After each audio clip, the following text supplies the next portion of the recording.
Five, four.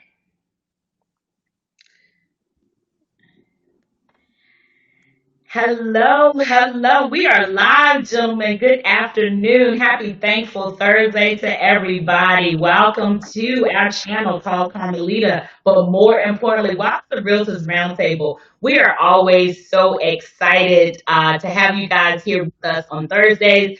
And let me tell you something, we are really excited about today's show because we do have a special guest in the house. So let me first start off by greeting everyone. If you are new to our channel, welcome. Please make sure you hit that subscribe button and ring that notification bell so you will always know when we are live or when we upload new content because we love seeing new faces. And listen, before we get started, drop us a hello in the chat. Sometimes we get lonely out here. You don't say anything, just drop us a hello. Tell us where you are watching from because we would love to send greetings and good tidings your way. Guys, before I get into the introductions, really quickly, I just want to say thank you to all three of you for being here. Of course, my co host, Craig Gilbo Jr., is here with us today. Craig, you want to say wave to the folks? Hello, many blessings. And of course, my brother Cleon Smith is with us here today. Cleon, you want to greet your fans, your loyal fans? It's good to see everyone again. It's good to be back. And then our special guest is with us here today, and I'm going to allow him to introduce himself. But before we do that, I want to say to everybody that it is indeed a Thankful Thursday. We are glad to see you all here. And guess what? All is still well in the world. So today we are here to show you the money because right now I think everybody kind of has their mind on a lot of different things. And I know I have done a really good job of keeping myself busy in other ways. And we are very neutral here on Realtors Roundtable, although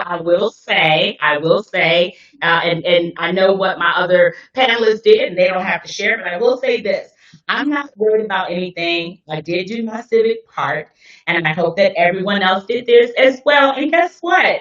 The process is the process. Just like with owning doors, there is a process. So I just encourage everyone, fall in love with the process. All will be well. And so I just definitely wanted to offer that. They heard this morning, guys.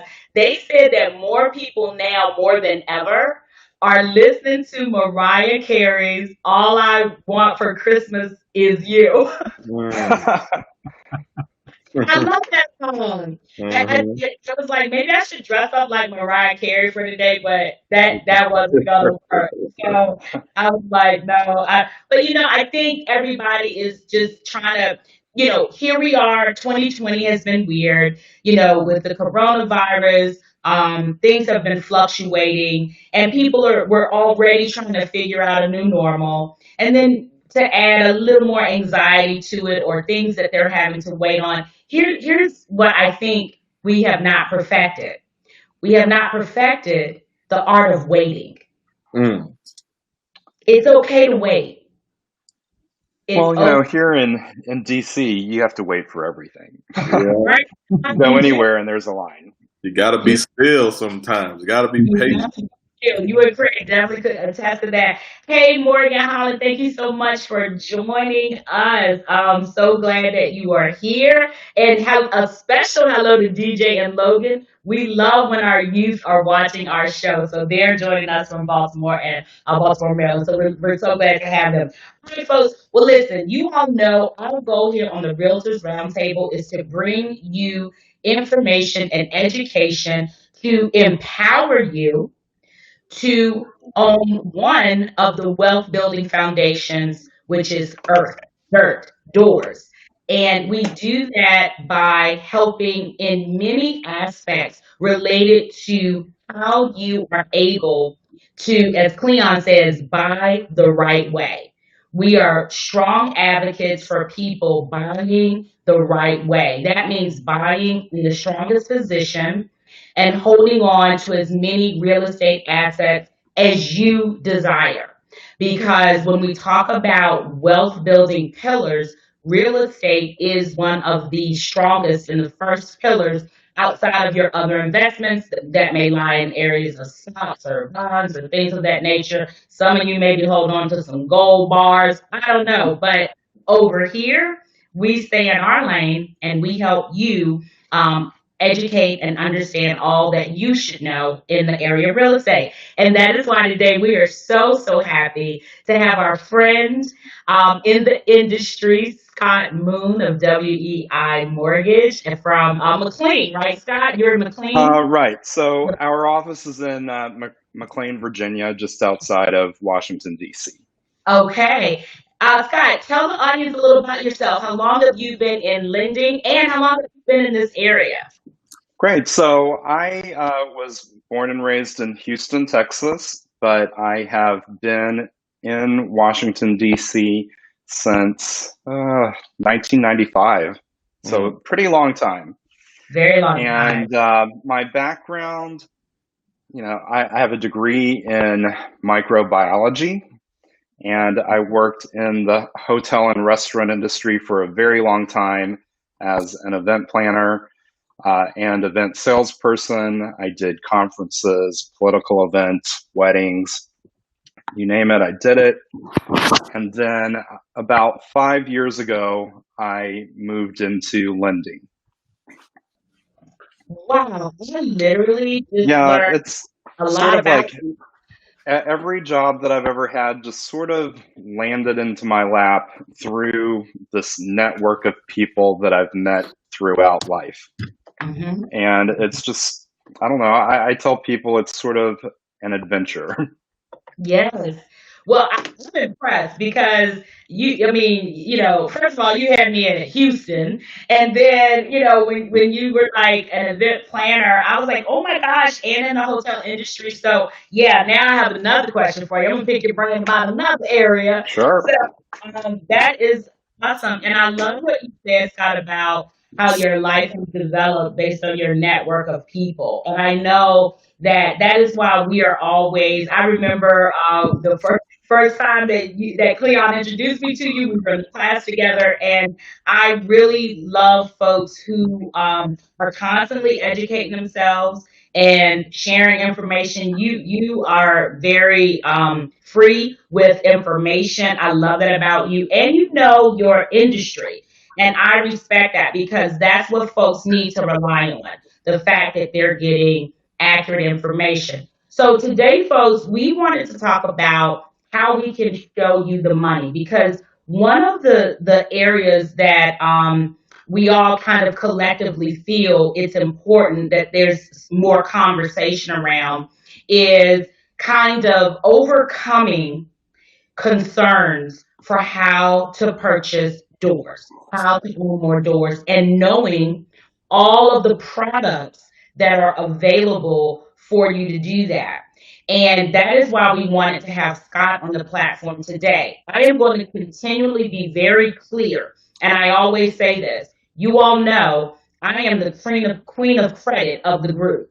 My number one platform is 700 plus. That is what I teach in my courses. That is what I help clients do because I still firmly believe that when we are adopting strong financial behaviors, strong financial planning behaviors, and strong credit, everything else doesn't matter. That's my platform. That's my opinion, but that is what I help people do because leveraging strong credit is very important.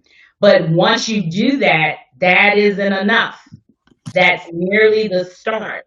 Then you need to have all of the additional information. And this is where Scott comes in. And this is what we do with our clients as far as educating you on the different types of ways that you can get this done. Remember, I have said if money is your only obstacle, then you don't have an obstacle. You do not have an obstacle. So today we wanted to really talk about I'm going to say two of the loan types that most people hear about the most, but then I'm going to throw Scott a curveball. Now that I know what he did in the past, I'm going to ask him about something else in the USDA arena. But we're going Okay. to VA, I'm sorry, FHA and conventional loans, kind of what they are, how they look different, and the pros and cons. And again, I am not a financial advisor. Scott is a lender. He is giving you information based on his credentialed area. So I encourage you, like myself, to get out your pen and paper and take notes. So, Scott, where do you want to start? Do you just kind of want to start giving an overview of a Sure. conventional? We can give an overview of conventional and FHA. So there's really four main types of loans. VA loans are for veterans or active duty military.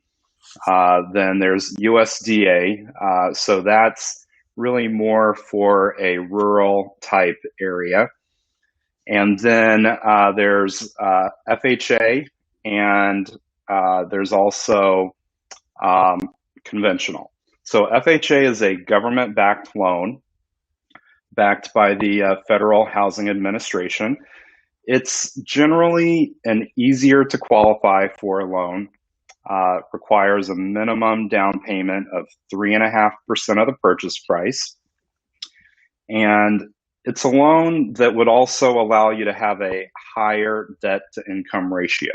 So debt to income ratio is a calculation that kind of measures how qualified you are to buy a particular property.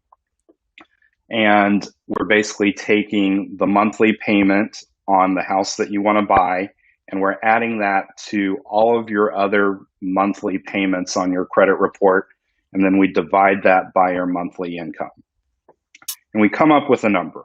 So with FHA, you can probably go up to about 55%, which means that you can afford up to 55% of your monthly income as far as your new housing payment plus all of your other monthly payments, car loans, student loans, credit card bills, etc. Things that are on a credit report. So on FHA, you can go higher, whereas on conventional, the debt to income ratio limit is a little bit lower. Conventional requires only a 3% down payment. So someone with a conventional loan would come to closing with a little bit less money. Another thing with FHA, jumping back, there is a 1.75% funding fee.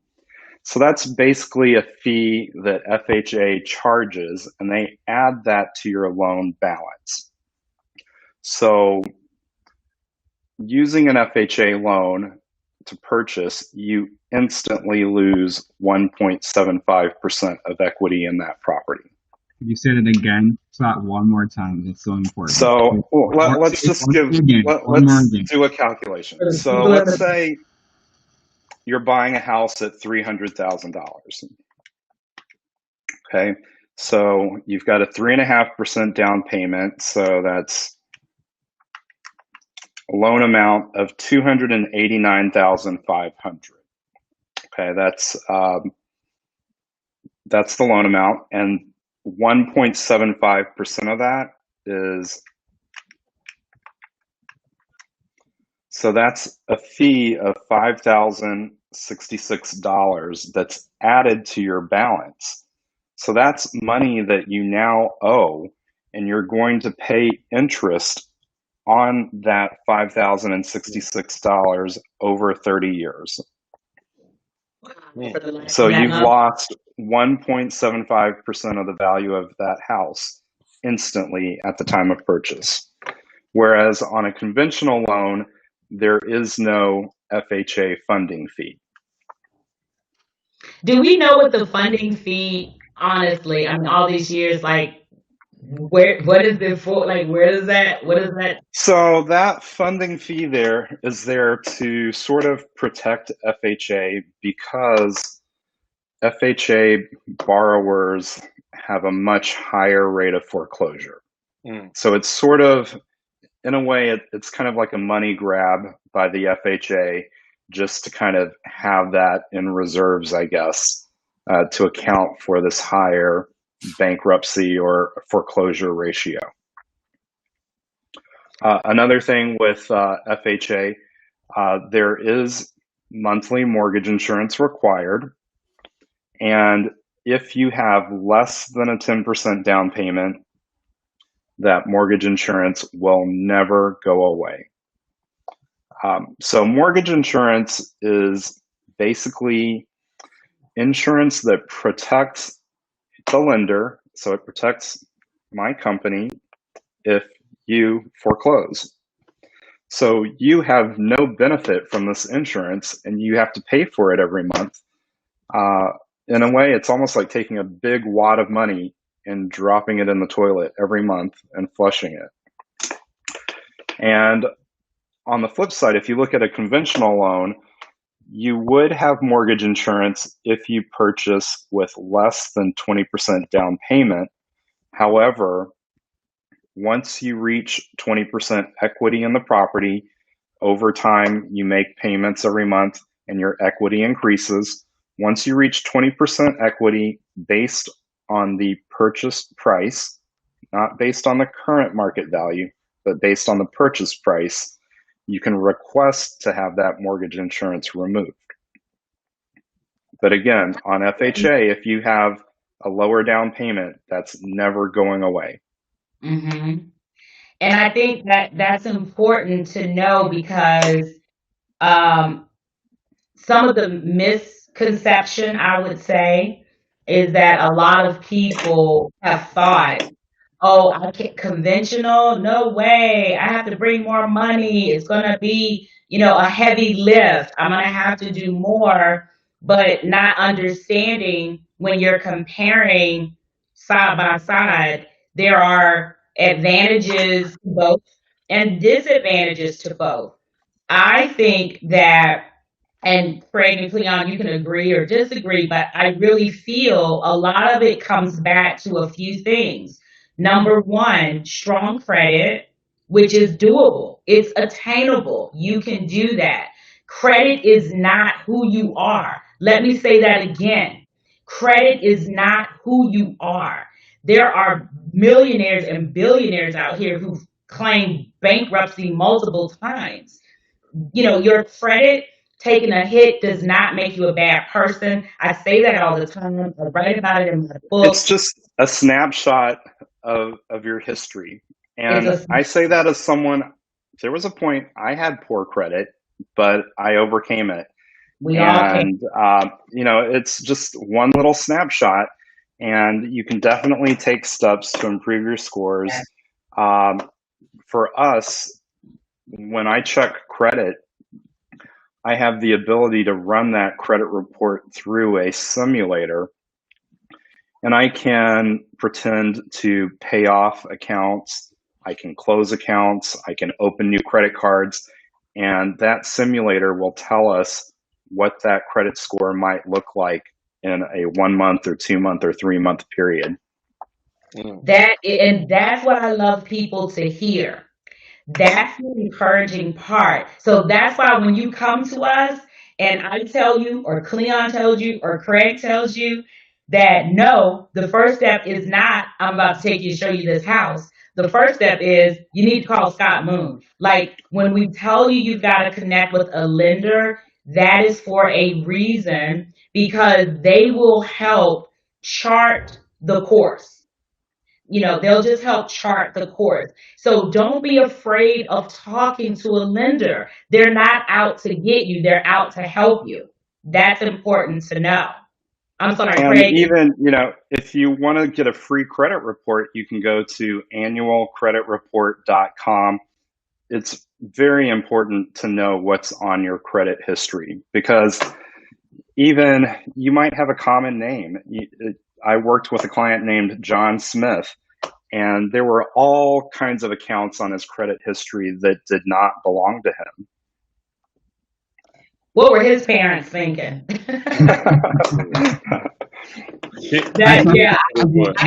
Smith, sometimes we can't help it. Right. That has to be frustrating, right? That has to be frustrating. And I like the fact, and so I think that's important about the snapshot. But then also, we have talked before, even just about the power of budgeting. I think for a lot of people, when you start talking about down payments and things of that nature, and I know for myself, I tell clients all the time, I don't care what you see on TV or I don't care what they say on HGTV. Coming to the table with no money is really not a Mm, reality. It's never no. going to happen. But you can cut back on, well, we've all been cutting back on eating out in Starbucks and movies, so we should all be able to squirrel away a little bit. But again, when you're getting this education, working, with a lender, working with your agent, you can identify not only ways where you can save money, or eliminate some things to save money, but also ask the questions like, "Hey, can I be gifted money? Can someone gift me money? If so, how much?" These are questions you would ask someone like Scott because there are avenues for people to achieve their goals. That stronger credit, working with a budget. And let me tell you, I am not a believer in denying yourself anything. I am a believer in paying attention to what you spend money on, every dime that you spend, and identifying ways to recapture your money. Your money should always be going into some type of an asset, not something that you're just going to consume in your stomach or via cable, whatever it may be, right? So there are ways, like Scott said, it's a snapshot, and there are ways to make it strong and to keep it strong because you want to do that. You want to do that. And I'm sorry, Scott, did you? Oh, yeah. And, definitely there are some tricks that you can use to improve those credit scores. Um, like for me, one thing that I have done every year or two, I will call my credit card companies and ask them to raise my credit limits. So higher limits make you look better in the eyes of a lender as long as you keep those balances lower. Let's say you have a credit card with a $1,000 limit and you have a balance of $500. So right there, you're using 50% of your credit. That's not great. It's not horrible. It's best to keep your balances below 30% of the credit limit. But let's say you call that credit card company and get them to raise your credit limit to $2,000. Then at that point, with a $500 balance, you're only using 25% of your credit. That looks a lot better on the credit report, and your Right. score is going to go higher. Yes, that utilization. And sometimes opening a new credit card might actually help your score. Or maybe, let's say if you're younger and you don't have established credit, maybe if you have a parent or a sibling that has good credit, that has a credit card that's been open for a while, if that person adds you as an authorized user, you kind of get to ride their coattails and benefit from their credit history. And I think I'm so glad that you're sharing that because I like people to hear it from multiple sources. Because these are the things sometimes that are necessary, especially with our millennials. And I'm a mom of a 27-year-old. She will be 27 in a few days, actually 5 days to be exact. And so, there are things that sometimes we have to afford our children or help our children with so that they can get to the next place where they need to be, especially I know a lot of what has been a concern most recently, and hopefully something can happen with this, is student loan debt for students who've come out of school and are really frustrated about even attempting to purchase homes. Yeah, right now, student loans, well, during the pandemic, most people have student loans that have automatically gone into deferment. And that has sort of affected how much people will qualify for, because if a student loan is deferred, the lender is required to take 1% of the balance and plug that in as a monthly payment, even though you don't have any payment on that loan right now. But normally, let's say if you were making payments on these loans, the monthly payment would probably be lower than 1%. So right now, with this 1% figure plugged in, everyone's debt to income ratio is now higher than it normally would be. So it's best, do you think, for them to, like you were saying, when you call your credit card company for that increase, should they call and have conversations with their student loan holders to say, well, listen, what's the Absolutely. Yeah. They could call and ask them to take the loan out of deferment, and they could ask for perhaps an income-based payment plan. And that would give a much lower monthly payment than 1% of the balance. That's good to know because, yeah, that 1% of a high student loan balance can really throw off everything. So that is, Sure, absolutely. yes, that is good to know. I love this. And folks, listen, we answer your questions live here. So if you have questions, please drop them in the chat. I will see them. Hey, Deidre, welcome. Glad that you are here. Thank you for joining us. So yeah, that is good information to have. And let me also ask you, and like I said, I'm sorry, Craig and Cleon, you jump in when you have your questions as well. I'm Yeah, I sorry. got them lock and loaded whenever, you know. I got Okay. a couple, yeah. I just want, Scott, I just want to also ask you, um, what is it that you feel has been the appeal of, let's say, the FHA loan for some folks? Why do you think people have kind of historically thought that was the better route to take? Oh, did we lose Scott?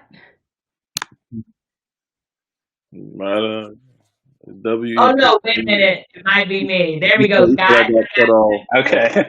Gotcha. So in the past, FHA was a much easier loan to qualify for. And the down payment again was 3.5%.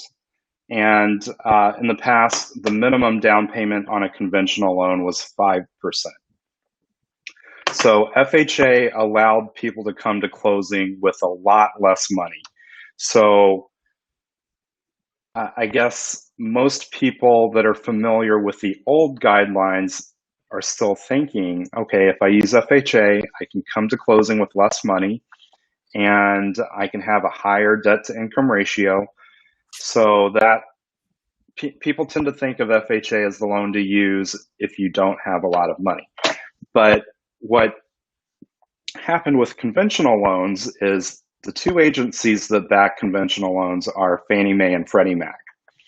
And they saw that all of these buyers were going to FHA and they wanted to kind of grab some of that market share. So both Fannie Mae and Freddie Mac have created different loan programs that now allow a 3% down payment. And if you have good credit, and I would say if your credit scores are at 680 and above, these special loan programs will give you a discount on the interest rate and a discount on the mortgage insurance. And the only thing is, well, in most areas, you have to make less than $96,000 a year, and you have to take a 1-hour buyer education course online. Super easy. I tell people to do the course while they're watching TV, and if they have any problems with the quiz questions, which they shouldn't because it's super easy, to send me a text and I'll give them the answer. You heard it here live, folks. Scott Moon will give you the answers. But listen, But really, it's so this is, easy and it yeah, has information that's useful. So right. really, any buyer should be taking this buyer education course, And whether and you're you using the program or not. exactly. And you said two key things. They're working with old information. So that's why we show up at Realtors Roundtable to bring this education. And they also, you talked about, you know me, again, I'm 700 plus club because I want to secure that credit. But you're like, hey, even 680 or more. We've said it before. Don't let this credit stop you. Credit is only a snapshot and it can be fixed. Scott is giving us golden nuggets here. That's what I said. I hope you understand because I've written down a couple of things. And his contact information will be here in the description of the video as well as ours. But this is all important information. Knowing about those student loans, having those conversations with your student loan holder, making sure that it makes, you may be paying more or being penalized more by having it in deferment as opposed to just making a income based payment. Calling those credit card companies and saying, hey, listen, can you raise the amount of our credit card? And let me tell you what Scott did not say. He did not say, get your amount raised and then use it all up. That's not what Right. he said. Don't max it. Just max Just it get it out. raised and Get don't it. use it. Yes, because you want that utilization to fall below 30%. Okay, so these are all important nuggets that really, this is how we are showing you the money because it is there. I'm going to hold off my next question. Craig or Cleon, did you want to go with your question? Yeah, I had a couple. The first question is going to be just your pros and cons to the conventional and the FHA. But I had a question about that 1% that is added on to the loan for the FHA. Can you pay that and it not be included into the loan prior? So the 1.75%. So you could pay that in cash. Okay, and then But it's not. Okay, go ahead. yeah, so you could definitely pay that in cash. But let's say if the loan amount is 300,000, Mm-hmm. again, 1.75%. So if you want to bring an extra 5,250 to closing, you could do that. Mm-hmm. But do you really want to bring that to closing when you could use a conventional loan and have zero? I guess that's the pro and the con right there, right? Right. Yeah. So, so I guess that's a good segue. What are some? Why would a person want to use FHA versus a conventional and vice versa? So right now, to me, the main reasons for using an FHA, and there are some people that need to use FHA. One, if your credit score is below a 680 or a 660, you probably need to use FHA because the rates on FHA loans are lower than conventional. And the mortgage insurance rate on FHA is the same regardless of what your credit score is. You could have an 800 credit score and you could have a 640 credit score. The mortgage insurance is the same. Whereas on conventional, the higher your credit score goes, the lower your mortgage insurance goes. So you're kind of rewarded for having good credit on conventional. Somebody could use a conventional loan with a credit score of 620. That is possible. However, that mortgage insurance payment is going to be sky high. And if you compare the conventional loan scenario against the FHA loan scenario, the FHA monthly payment will probably be maybe $200 to $300 lower because the mortgage insurance is fixed regardless of the credit score. Also, FHA does allow for a debt to income ratio over 50%. So it can go up to about 55%. Whereas on conventional, that debt to income ratio cannot go over 50%. Gotcha. So let's say somebody that maybe doesn't earn a lot of money might have to use FHA. Even with strong credit. Even with strong credit, yes. Okay. It all depends on the property though, because again, we're looking at that monthly payment on the house that is being purchased, and it's not just the principal and interest. There's the tax and insurance and any HOA fees that also goes into that. So we're looking at that whole monthly housing payment. Right. We're going to take that figure, we're going to look at the credit report, and we're adding the student loan payment. We're adding the credit card payment. We're adding your car loan. Anything that shows up on the credit report. So we aren't looking at car insurance. We're not looking at phone bills or cable, none of that. Just things that show up on your credit report. So that's why it's important to know what's on your credit report. Yeah.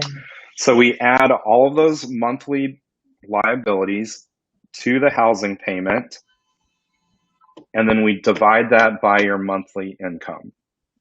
And you add the in as well, right? Add what? HOA? Yes, so HOA, the total housing payment. Okay. Okay, so again, let's say the mortgage payment is $2,000. There's no HOA fee. You've got a $500 car loan. You've got $100 credit card payment, $200 student loan payment. So that's like $2,800 a month there. And let's say your monthly income is $4,000 a month. So if we take this $2,800 divided by $4,000 a month, this person's debt to income ratio is 70%. So does not qualify for that property. Okay.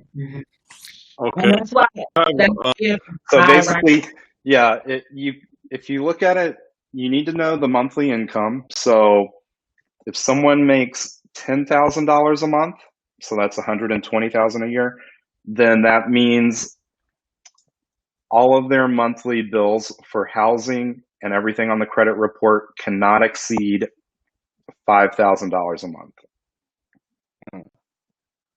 Okay. If you make $5,000 a month, then that means your new housing payment plus everything on your credit report cannot exceed $2,500 a month on a conventional loan. But on an FHA loan, their bills could go up to $2,750. So that's a case where maybe we need to use an FHA loan to get you into this house. Okay. That's good information. Just a little bit about me. I know you probably didn't know this, but I'm on the investment side of things, and I deal with a lot of people. Now this is kind of separate, but I deal with a lot of people that go through foreclosures, and I deal with short sales and things.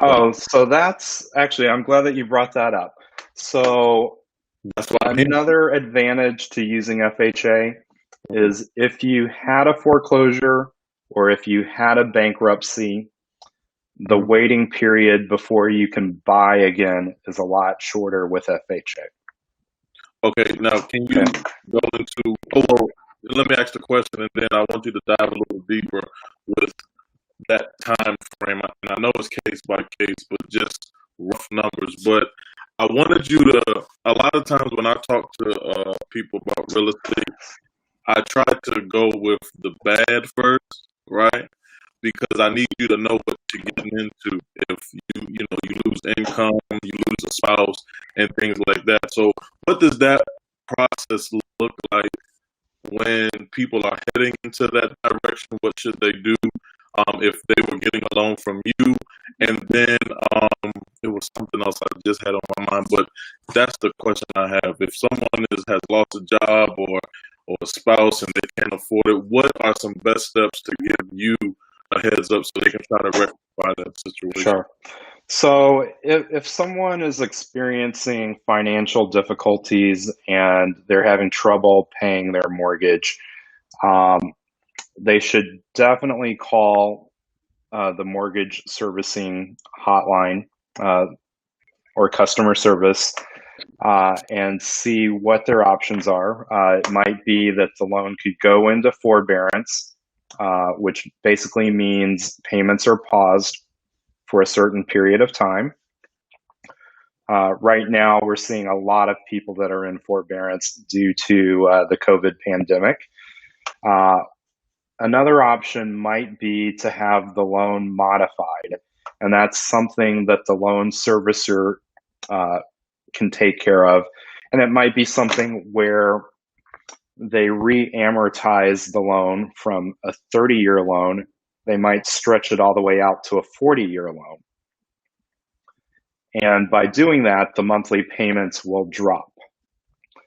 Or it might be where, let's say somebody's behind 5 months, the mortgage company may somehow take those 5 months of payments and tack it on at the end of the loan or so forth. So those are things that would happen through the servicer. They could definitely also contact a housing counselor. And there are lots of housing counselors that are available for free that may have other options available.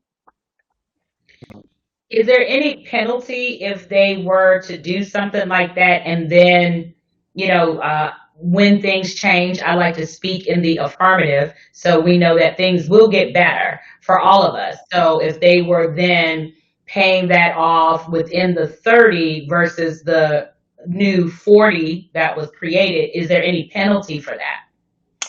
So there should really never be any penalties for paying off your mortgage early. You can always make extra principal payments, maybe round up your payment by an extra $50 a month, $100 a month. It actually makes a really big difference. I'm glad you said that, and I want you to hear that, audience, that and really, I'm sorry, Scott, but that's what a mortgage is. It's almost like a death pledge, right? You have that mortgage until you don't have it. But like Scott said, even an extra $50 or $100 a month makes a difference when you're able to pay more towards that principal. Listen, we have seen people pay off mortgages in half the time. It is possible. Again, with that goal and tracking what you're spending, planning and staying within your budget, buying right, not being house poor. We don't want Absolutely. into a house that's too much responsibility for you. That's not what we're out here doing. We want you to buy right from the beginning, and we want you to be able to buy multiple times, so then you have assets making money for you as well. That's just my Well, with that in mind, it brings up two things. So the first one, sometimes I do have clients that tell me, I want to know the maximum amount that I qualify for, and that's what I'm going to buy. And I just think to myself, you're a loan that's going to go into foreclosure because you're going to buy this house at your maximum. And if something happens, like a pandemic, you might not be able to make that payment. right. And you might not even have money for furniture. And who wants to have a Right. house without furniture? Right. So that's not wise. Again, that's why it's better to have a lower debt to income ratio than Yes. buying at that maximum of 50% or 55%. That's right. That's But right. back to paying off mortgages early. So I just paid off my own mortgage last week. And I paid it off early, and here's why. And it's really all because of my mom and the way that she raised me. My mom is obsessed with finances. Every time I call her, somehow the conversation turns to finances. And it's really, in a way, it's kind of annoying, but Aw. I am really glad that she Yeah. gave me the sense of how to deal with finances. And so for my mom, for her birthday, Mother's Day, Christmas, anytime that I wanted to give her a gift, she would never allow me to give her a gift. And she would say, if you want to give me a gift, make an extra payment to your mortgage. Um, And so that's what I've always done. And here I am paying it off early. and we love you, Scott's mom. Mwah, mwah, mwah. And I love moms in the chat. So, and let me say something, Scott. So we talk a lot about the creation, just helping people understand it can create habits that lead to generational wealth. For us, it starts with investments like real estate, but then it starts with practices like estate planning. Last week, Craig told us we have to get comfortable with death. I was like, oh my God, Oh, but he's right because we have to plan for things like that. And like I told you, Scott, I really want to educate as many who will receive, but especially those in my Black community to understand how we can adopt those wonderful, lovely traditions, right? Your mom was like, no, no, no, no gift. Pay extra on that mortgage. And I love that she taught you that because I know I can only speak to my experience as you can speak to yours, Scott. But my experience is that in my community, that has not always been the case, primarily because we have not always been owners. So I right. love and I appreciate you, Scott, for coming on here and sharing this information because I am going to make more owners before I leave this earth. So Craig told me I have to get comfortable with death. I'm comfortable with it, but I have a lot of things I want to do before I leave here. So, Yeah. Scott, one question for you. Let's say a couple of years ago you bought a home, you didn't get the best advice, you got into a FHA situation, your payments are higher, and you want to see if there's a way to reduce that or do a possible refinance. Can you talk about how to go about that? Whether you have maybe you don't know if you have a conventional loan or even FHA, what you have. How do I go about doing that if I bought a couple of years ago, maybe 3-4 years ago, and Sure. what should my next step be essentially? Okay, great. So, you bought the house. Congratulations, you're a homeowner, and we got you into the home. Whether we used FHA, VA, conventional, we got you into the home. So at least now you're a homeowner. But this loan is for 30 years. That doesn't mean that you're stuck with this loan for 30 years. Let's say 5 years later, market conditions have changed, the value of your property has increased, rates have dropped. You can get out of that loan. Basically, what you would do is refinance. So, a refinance is where you are pretty much taking out a new loan at better terms to pay off the old loan. So maybe you had an FHA loan with mortgage insurance at 5% because you bought 5-6 years ago. Well, now on a conventional loan, you can get a rate of around 2.5% if you've got good credit. So, and maybe the value of your house has increased by 20% in 5 years. So you can refinance to a conventional loan, and because that value has increased to where you have more than 20% equity in the property, you get rid of the mortgage insurance. Whereas if you stayed with that FHA loan, you would have been paying that mortgage insurance for 30 years. Yeah. Wow. And That's even like, now, yeah, I'm refinancing people that just purchased last year. See, I had yeah. a guy, he bought a condo in Alexandria. I did the purchase, and a year later, I refinanced him to a lower rate. The value of his property increased, and I used a little bit of mortgage magic. We have an option where you can prepay the mortgage insurance at a discounted rate Mm. and roll it into the new loan so you don't have to bring any extra money to closing. So I did all of this, and a year later his monthly payment dropped by $350 a month. Wow.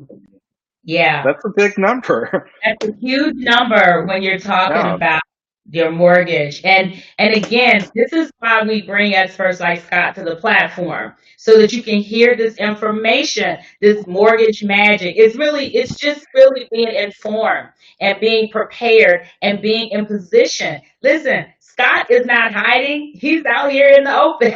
So, yeah, he's easily attainable. That is why we want you all to not only see our lovely faces every week, but we want you to see responsible professionals out here saying, hey, let me give you all this information. That's what Scott does. Let me give you all of this. And then you make the best decision for your life circumstances. A year ago, Scott, that client made the best decision that he needed at that time. But because you had given him all of that knowledge, he knew a year later I'm in position to do something different. And that's what he did. And a $350 decrease is very significant and very valuable. And so that is why aligning, with professionals and showing up for Realtors Roundtable every Thursday at 4:30. That's why it matters. Make It's sure almost you're, like it's almost yeah, like giving yourself a raise, if you think about it that way. It I really like, is. Paying yourself first. This is And one of those ways to pay yourself first. You're giving yeah, yourself a $350 raise a month. I and like, really that 350, you can take that 350 and put it right back into the mortgage and pay it off faster. pay it off faster. I do, Another golden nugget. I do have one more quick question. Um, like I said, I'm more on the investment side. Do you guys have any investment products for people that want to do rentals and things like that? So for an investment purchase, you have to use a conventional loan, Mhm. and we would require a minimum 15% down payment with mortgage insurance or 20% down payment without mortgage insurance. Now, can you break down for the people to understand why such a bigger down payment than just a traditional purchase? Sure, absolutely. So imagine you have a house, you have a mortgage. Well, let's say you have two houses. You live in one, and the other is a rental property that you don't live in. Mhm. Okay. Mortgages on both. And all of a sudden, you lose your job or you get sick. You can't afford both payments. Mhm. Which payment are you going to make? The one for the house that you live in, or the one for the house that you don't live in? You're going to make the payment on the house that you live in because you want to keep a roof over your head. So there's more risk to the lender on an investment property. And because of that, there is a higher down payment requirement and the interest rates are higher. Everything is, all pricing is based on risk. Mhm. And so if you're not making payments on that investment property, then the lender is going to foreclose on it, and they basically get that equity. They get that down payment that you put down. Okay. Right. Is But there, I mean, and the last little, I guess, little piece to that is when you are looking at a client going the investment route versus the traditional route, do you look at them differently? Are the factors different in your eyes? No, so the qualifications are all the same.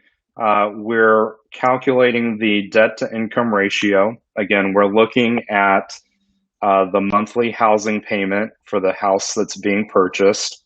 And we're looking at all of your monthly debts on your credit report. And we're looking at your monthly income. Now, where it gets trickier is we do have to also take into account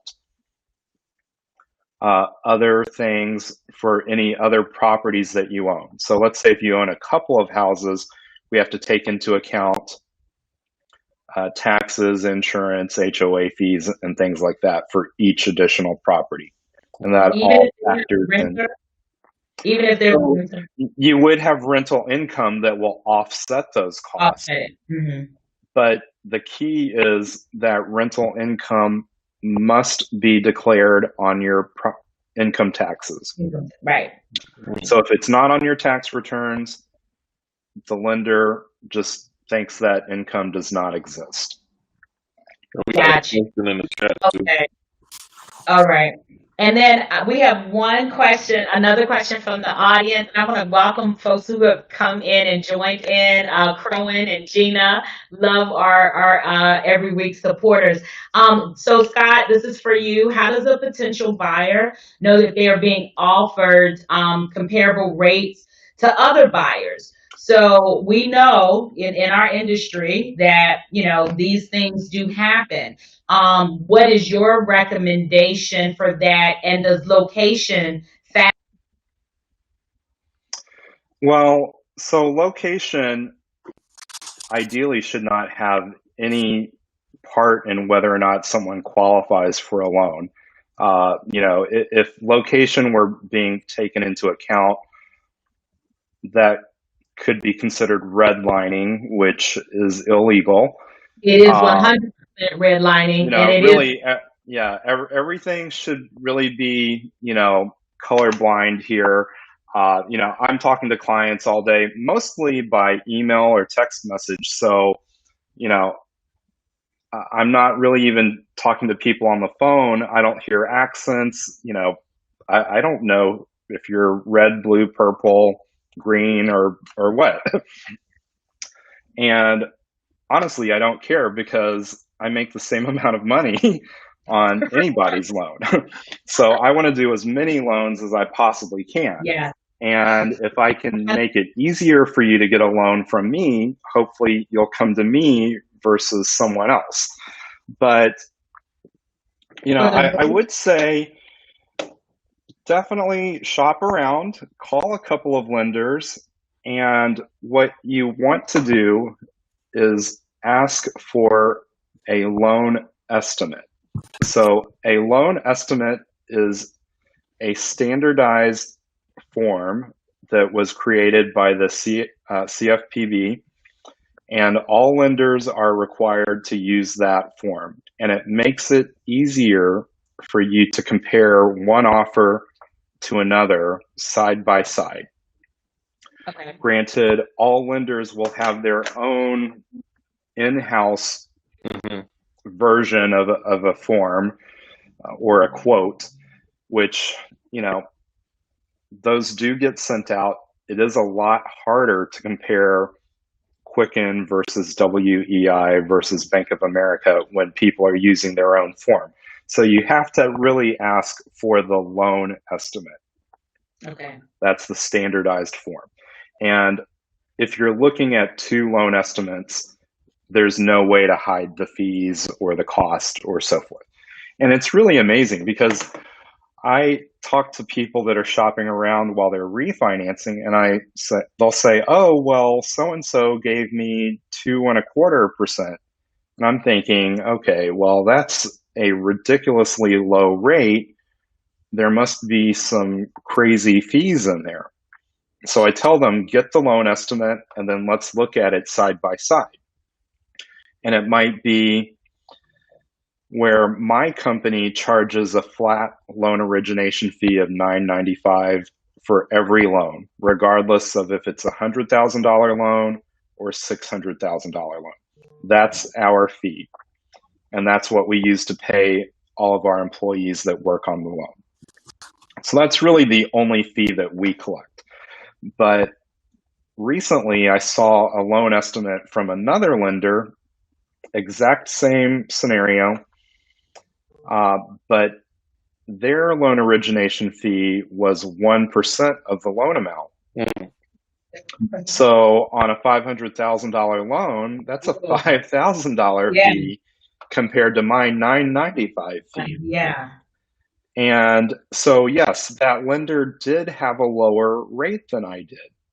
But the reason their rate was lower was because they were charging that huge fee. And sure. I can charge that much as well and lower my rate too. So I Right. have that option. Yes, yes. That's interesting. But yeah, I think it's important. The main thing, the main takeaway is definitely to shop around and ask questions. Do not feel like you cannot ask questions. And if you really think that someone is targeting you based on where you're purchasing, the color of your skin, or what have you, go to another lender. Ask questions. Because this is an age of the right of information and transparency, and you must demand that you are receiving quality care and attention and information. And if you think you're not getting that, then I encourage you to keep seeking out others, as Scott mentioned. And I will say again, we'll drop Scott's information on this video. And, So really, it is your loan. So you need to know what's going on with it. You need to understand it. And, it kind of reminds me of this client that I had. I would present all these different options to him, and he would just tell me, well, you're my advisor, just tell me what to do. And I kept telling him, sure, I can give you the options and I can provide advice, but it's your loan. You're the one that's going to make the payments. I'm not making the payments. So you really need to understand what I'm offering, and you need to decide which option is best for you. Because yeah, I don't know anything about your family. I don't know how many kids you have. Are you taking care of mom and dad? right. I don't know what all of your financial needs are. You know that. Mhm. I can give you information about the loan, and we can do it this way or that way or this other way, but I don't necessarily know which way is best for you. So Yeah, just because I'm advising you doesn't mean that you should do exactly what I tell you correct. or anyone. It's your loan. It's your purchase. That's our next T-shirt. What does Craig always say? When you say, Craig, listen to me but verify. Yeah, trust Oh, but I like that. Trust but verify. Trust but verify. Guys, as always, oh my gosh, we're out of time. And I didn't even get a chance to do my rapid fire questions or pick Scott's brain about USDA. So, Scott, hopefully you will come back and join us another time on Realtors Roundtable, because I've got like four or five more questions, especially now that I know you were in the hotel industry, because I just learned USDA can be used to purchase hotels. So I want to pick your Oh, brain. Yeah, I'm going to pick your brain about that. I had questions about some J1 visas, all types of stuff. But we've run out of time, folks. So that's what happens here on Realtors Roundtable. We bring all this great information, and we hope that you have found value. Again, on this Thankful Thursday, thank you guys for showing up. I hope this has been helpful and informative, and a way to keep your mind off of anything else going on in the world right now. All will be well. Please make sure, here's some YouTube etiquette. Give us that thumbs up. I've seen all of our videos getting so many views, but you guys forget to give us a thumbs up, or you can give us a thumbs down. I don't care. We just need activity for the algorithm. We hope you give us a thumbs up. If you find value, please share this video on your social media platforms. It helps people find us on this platform. Make sure that you are subscribed to this channel so that you will always know when we are live or when we upload information. And as always, I want to thank my guests, Scott J. Moon of WEI Mortgage, Craig Gilbo Jr., my brother from another mother, and Cleon Smith. These are the best co-hosts ever. So I love doing this show every week. And also, folks, don't even though we answer questions live, if someone has questions later when you watch the replay, and I encourage you to do that, drop your question in here, and we do go back and take a look and answer those questions as well. Scott, thank you for joining us. Have a My wonderful evening. pleasure. And folks, thank you all for joining us. We leave you in the manner in which we always come, and that is in peace. Have a great day. We will see you all next week.